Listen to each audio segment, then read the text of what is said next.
Many thanks for staying with us. The federal government has assured states that it will have to approach the capital market to secure bonds for the repayment of debts incurred in the rehabilitation of federal roads in their domain. The Minister for Works, Power and Housing, Mr. Babatunde Fashola, revealed this during a visit to Osun, Ogun and Lagos State. He appealed to the Lagos State Governor to ensure access to rights of federal way to enable his ministry execute projects. The Minister of Works, Power and Housing makes a night trip to Osun State, southwest Nigeria, as he continues his assessment of federal government projects across the country. After the inspection, he leaves for the State House to visit Governor Rauf Aregbesola. He tells the governor that the ministry is ready to partner with state governments to ensure an infrastructural revolution in the country. We will see how, for example, we can assist in supporting the ongoing work with the contractor.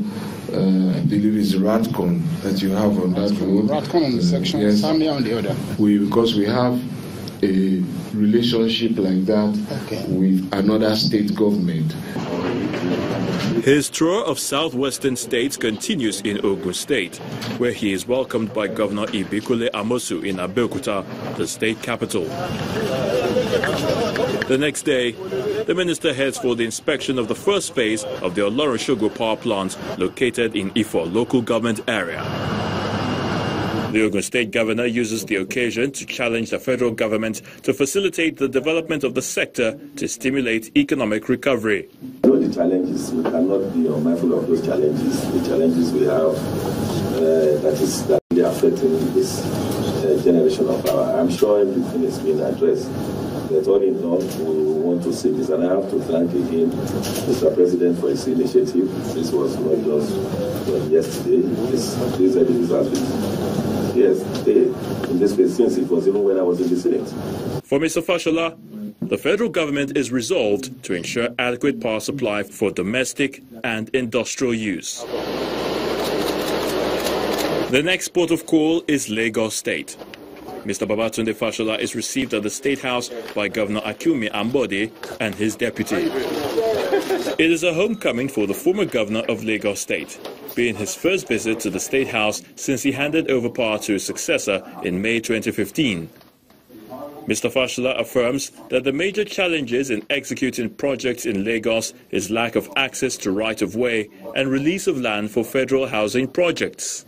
He then appeals to the state government to assist his ministry. It's a major area where I've written to the state, and I think we received some acknowledgement setting up a joint Lagos State federal government task force to recover the right of way around the Ute area on the Lagos Island. And I hope that very soon that committee will get to work. I continue to say that we will support the minister in every way that is possible.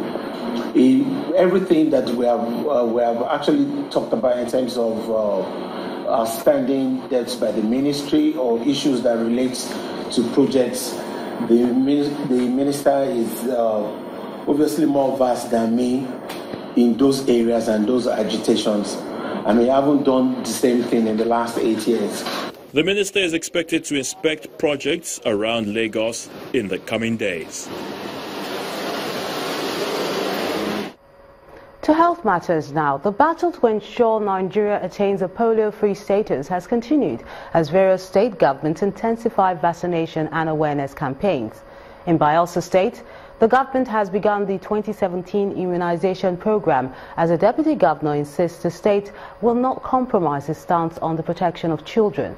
Meanwhile, a task force in Yobe State is visiting areas considered to be backward in accepting the oral vaccine. There's been an increase in the campaign to intensify the immunization against polio. In Bayelsa State, south Nigeria, the government promises to continue to protect children against the disease and maintain its polio-free status declared in 2009. Any child must have an immunization point record, and the hospitals have the provision for that. Local government themselves, every month they have some amount devoted for the logistics of this program. It's already done.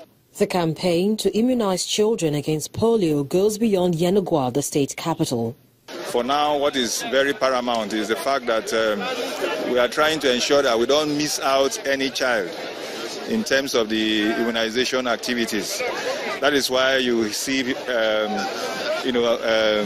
bodies like Rotary International.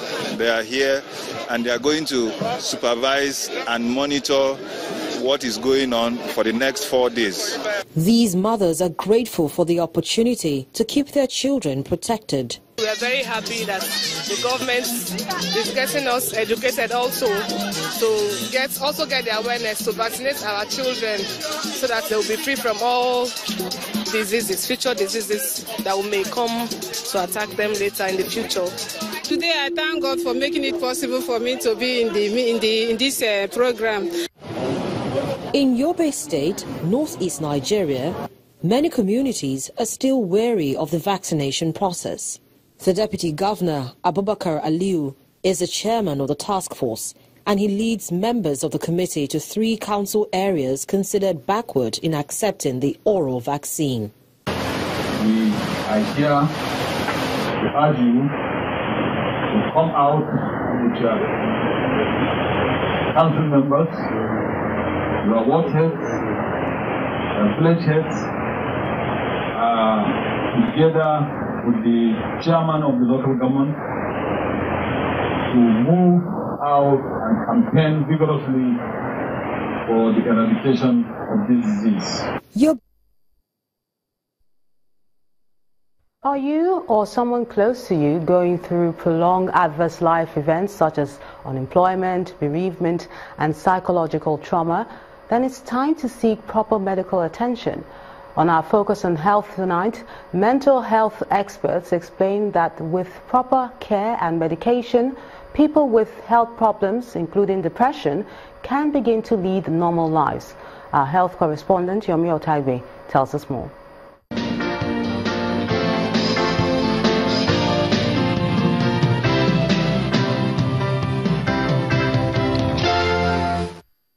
Over time, and recently too, cases of suicide have been in the news, and perhaps many others did not make it to the headlines. Medically, suicide has been linked to mental health issues, which are sometimes wrapped around changes in the brain, owing to factors such as economic crisis, educational setbacks, marital squabbles, work-related stress, and ill health, among others. A consultant psychiatrist with about 20 years' experience explains how these may manifest in different mental health conditions. Depression is one of the commonest mental illness in the community, but people don't pay attention to it. Not that alone, drug-related conditions. Those who are abusing drugs, those who are taking psychoactive substances. There are various other conditions like anxiety disorders. This one occurs and it cuts across everybody. Sometimes it arises as a complication to other physical conditions. For example, somebody with cancer, somebody with HIV/AIDS, somebody with diabetes who has to be on medication for long. The person must be prepared psychologically. Or else, after some time, will just give up. What's the essence of life when they have to be on medication for long? Let's focus on one of the commonest mental health challenges, depression. Depression is a mood disorder that causes a persistent feeling of sadness and loss of interest in activities that were once pleasurable. According to the World Health Organization, globally, more than 300 million people of all ages suffer from the condition, with more women affected by depression than men. As there are millions of people in Nigeria, so are several challenges competing for the mental, physical, and social health of individuals. So when you're confronted with life events, how do you cope? If you have the spirit of positivity, you will succeed actually. Obstacles come in life, but it depends on the attitude behind you. I just look at everything and pray. That is all. My faith in God keeps me going. What are the red flags that could point to a person who is unable to deal with challenging issues around? When depression actually comes to an individual, it goes beyond just mere experiencing a transient feelings of unhappiness. The situation will be so chronic and will be such a one that will affect this individual in different aspects of his life. For instance, there could be an increase in appetite, or in another dimension, he may have poor appetite. Some individual may also manifest poor sleep, in other words, not sleeping very well, while in some other individuals, they may be having excessive sleep. When it becomes more chronic, you can find such an individual hearing voices of strange individuals talking to them. Whether it's a mild, moderate, or severe depression, the condition can be diagnosed and treated. Sometimes, all you just need to do is to talk to an expert. Okay? Because we have various psychological interventions. Cognitive behavioral therapy, individual therapy, support therapy. We have various things to do. But sometimes one may really need to go into, use medications. And actually, by the time you treat adequately, they recover. They go back to their previous level of functioning.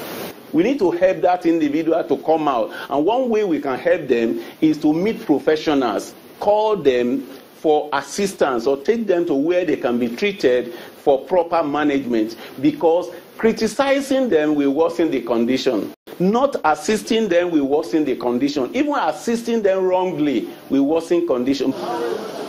Stigma has been identified as a hurdle to seeking mental health treatment.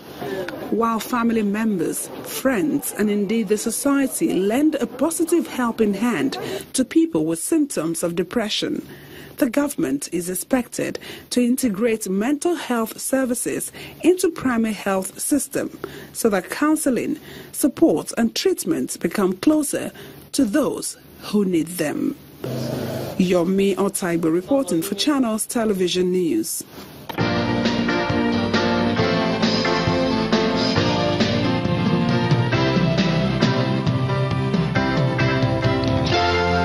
Let's find out what's happening in the world of business with Millicent Walker.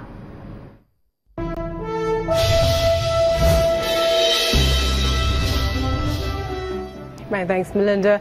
And the Nigerian National Petroleum Corporation says it is set to recover $184 million in crude oil swap under deliveries recorded against 3 oil companies during the now-defunct crude for product swap system. The group's managing director of the NNPC, Mr. Maikanti Baru, told journalists in Abuja that the corporation is in the process of reconciling transactions made as part of the defunct system.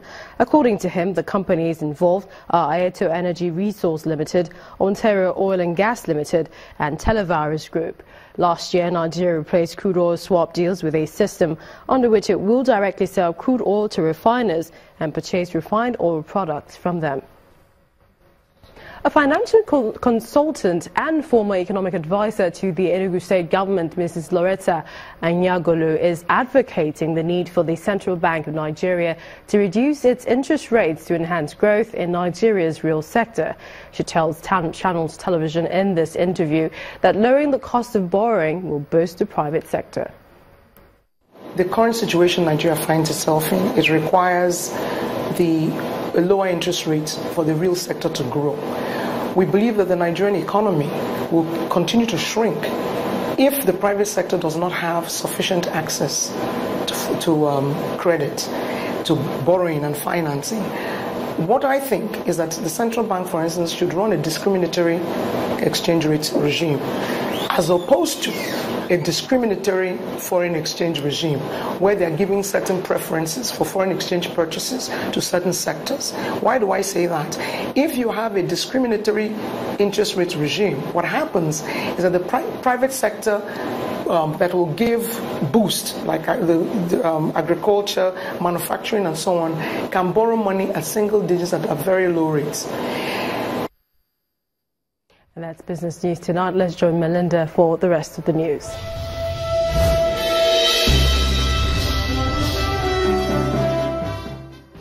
Many thanks, Millicent. Still ahead on the news at 10. The Nigerian Football Federation confirms the cancellation of planned international friendly between the Super Eagles and the Stallions of Burkina Faso. That's on Sports News. Join us again.